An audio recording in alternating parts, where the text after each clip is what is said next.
Merhaba, ben Enes. Bugün Blitzwolf'un 1080p tank gibi bir Bluetooth projeksiyon cihazını inceleyeceğiz. Görebildiğiniz gibi projeksiyon cihazı oldukça büyük yapıda, 2.8 kiloluk bir ağırlığı bulunuyor. Oldukça ağır bir projeksiyon. En önemli öne çıkan özellikleri gerçekten büyük ve oturaklı bir yapıya sahip olması.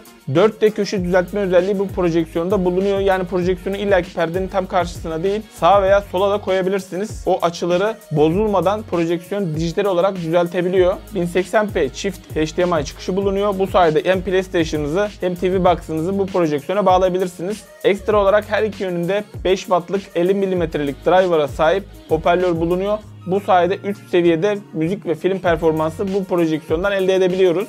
Renk, netlik ve parlaklık olarak oldukça başarılı bir model olduğunu söyleyebilirim. Tabii ki sevmediğim bir iki özelliği de bulunuyor. Şimdi artısıyla ve eksisiyle incelemeye başlayalım. Bu arada projeksiyonu ben Banggood üzerinden aldım. Hem satın alma linkine hem indirim kodunu açıklamalar kısmından ulaşabilirsiniz. Video işinize yararsa beğenmeyi ve yeni videolarımı da kaçırmamak için kanalıma abone olmayı unutmayın. Daha önce incelediğim projeksiyonları izlemek için yukarıdaki i'ye basabilirsiniz.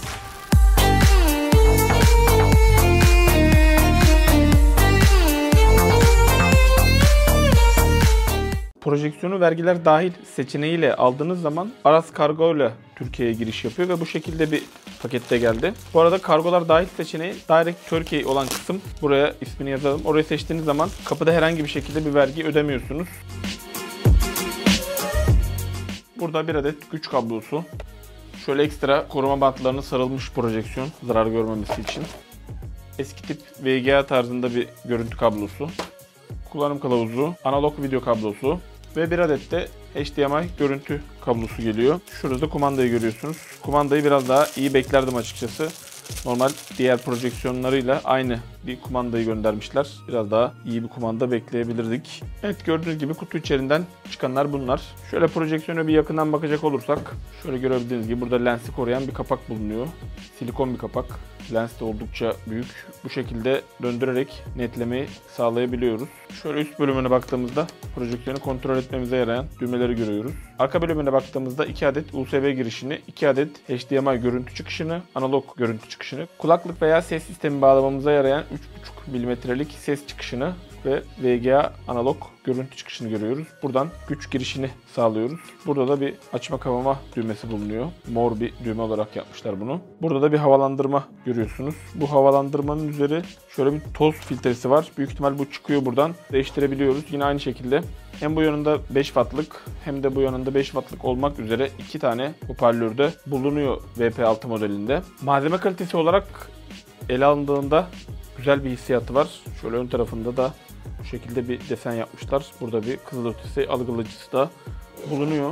Şöyle projeksiyonun alt tarafına baktığımızda 140 watt bir elektrik tüketimini görüyoruz. Bu alt bölümünde ilginç bir alan bulunuyor. Bu şekilde buraya bastırıyoruz ve aşağı doğru hafif bir şekilde böyle salladığımız zaman şöyle gördüğünüz gibi burada bir projeksiyonun biraz daha yukarı kaldırmamıza yarayan bir kısım açılıyor. Buraya bastığımız zaman bu açılıyor. Bu kadar. İstediğimiz noktaya getirdiğimiz zaman elimizi çekiyoruz ve o noktada kalıyor. Projeksiyonun görüntüsünü ayarlamaya yarayan bu şekilde bir destek sistemi buraya yapmışlar. Projeksiyonu normal bir tripoda bağlamak için herhangi bir giriş bulunmuyor. Normal burada 4 tarafında da normal büyük projeksiyonları bağlamanıza yarayan vidalardan 4 adet mevcut. İsterseniz projeksiyonu ters olarak da takabiliyorsunuz. Cihazın bir kısaca teknik özelliklerine bakacak olursak, cihaz 4K çözünürlüğü de destekliyor ancak 4K çözünürlüğü 1080p'ye düşürerek bize yansıtıyor ve 60 Hz'e kadar görüntü alabiliyoruz. 1 ile 8 metre arasına kadar bu projeksiyonu konumlandırabiliyoruz ve 200 inç büyüklüğüne kadar görüntü elde edebiliyoruz. Ben 3,5 metre uzaklığa yerleştirdim. 230 santim en 125 santim boyunda bir görüntü alabildim. 2000'e 1 kontrast oranı bulunuyor. Parlaklık olarak 500 ansülmen 6000 lümene tekabül eden bir parlaklığı bulunuyor. Lamba ömrü olarak 40.000 saat bu projeksiyonu kullanabiliyoruz. 5x2 olmak üzere 10 wattlık bir çıkış gücü bulunuyor. 140 wattlık bir elektrik tüketimi bulunuyor. 2.8 kilolukta bir ağırlığı bulunuyor projeksiyonun. Projeksiyonun özelliklerinde 3 boyut desteği de olduğu belirtilmiş. Elimde bir 3 boyutlu gözlük olmadığı için bu özelliğini test edemedim. Şöyle bir keskinlik testine de bakacak olursak, şurada görebildiğiniz gibi yazılar çok rahat bir şekilde okunabiliyor.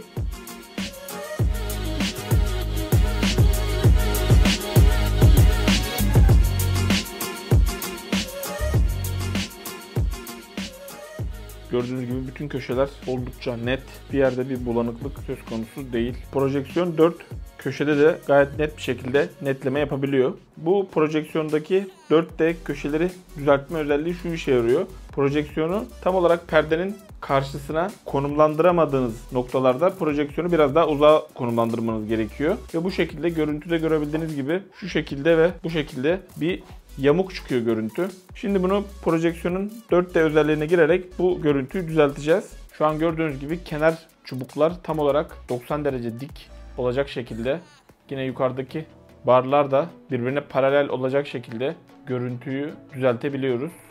Ve şu an görüntü düzeldi. Şimdi bir daha bu görüntüye bakalım. Gördüğünüz gibi bu görüntüde de netleme işlemini belki bir daha ince bir ayar yapmanız gerekebilir. Netleme işleminde şu an tekrar gerçekleştirdim ve yine 4 köşe gayet net. Bu özellik oldukça kullanışlı bir özellik ancak maalesef giriş seviyesi uygun fiyatlı projeksiyonlarda pek bulunmuyor. Daha üst model bu tarz projeksiyonlarda bulunuyor. Şöyle projeksiyonun ışık açık performansına da baktığınız zaman perdeden olduğu gibi güneş geliyor ve gündüz ışığında oldukça tatmin edici bir performansı var diyebilirim. Yani normalde projeksiyonları karanlıkta kullanmak daha verimli olur ancak gayet izlenebilir bir görüntü. Yani loş ortamda izlerseniz daha iyi olabilir. Direkt tabii bu şekilde güneş ışığında kullanmak hiçbir projeksiyona pek uygun değil. Yine de bence verdiği görüntü oldukça başarılı. Hatta bir de üstüne ışığı açalım. Şöyle gördüğünüz gibi. Yine de izlenebilir bir görüntü. Vaat ediyor projeksiyon. Şimdi ise projeksiyonun film ve oyun performansına bakalım.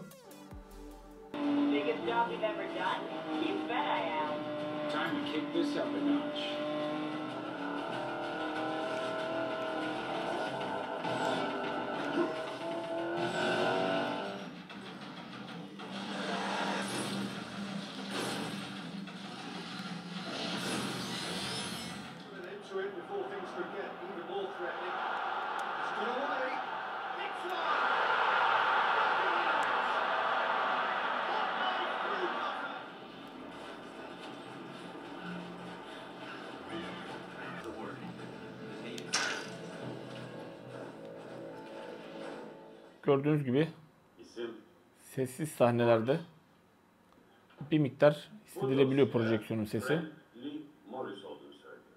Şu an 1 metre uzaklıktayım projeksiyona. Çok rahatsız etmiyor ancak yine de bir miktar hissedilebiliyor. Burada haber içeren gazete veya dergi bulunduramazsın. Eski takım olamasın.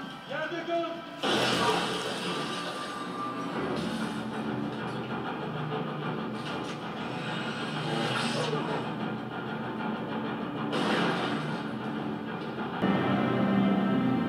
Tuhaflaştırır.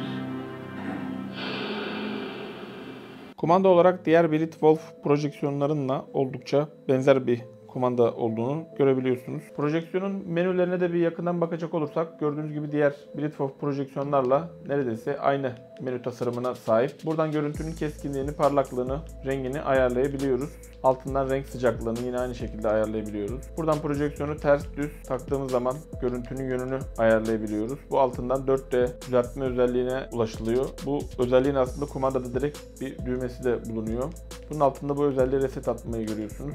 Bunun altında da projeksiyonu uzağa yerleştirdiğiniz zaman görüntüyü küçültmesine yarayan 75 ile 100 arasında bir değer belirtebiliyorsunuz. Burada kaynakla alakalı olan kısımları görüyoruz. Bu fonksiyonun da özel bir düğmesi bulunuyor kumanda üzerinde. Buradan projeksiyonun dilini değiştirebiliyoruz. Türkçe dil desteği bulunmuyor. Buradan bir yazılım güncellemesi geldiği zaman USB üzerinden aktarabiliyoruz. Burada HDMI modu ve yazılım güncellemesiyle olan ayarları görebiliyorsunuz. Burada ise sesle ilgili olan ayarları görüyorsunuz. Müzik, film, spor gibi seçenekleri ayarlayabiliyoruz. Kendimiz de elde bas ve tiz kısımlarını ayarlayabiliyoruz müzik konusunda. Bu ana menü düğmesine bastığımızda ise burada gördüğünüz uzantılardaki film, müzik, fotoğraf ve yazı dosyalarını herhangi bir görüntü kaynağına ihtiyaç duymadan direkt projeksiyon üzerine takacağımız USB bellek üzerinden oynatabiliyoruz.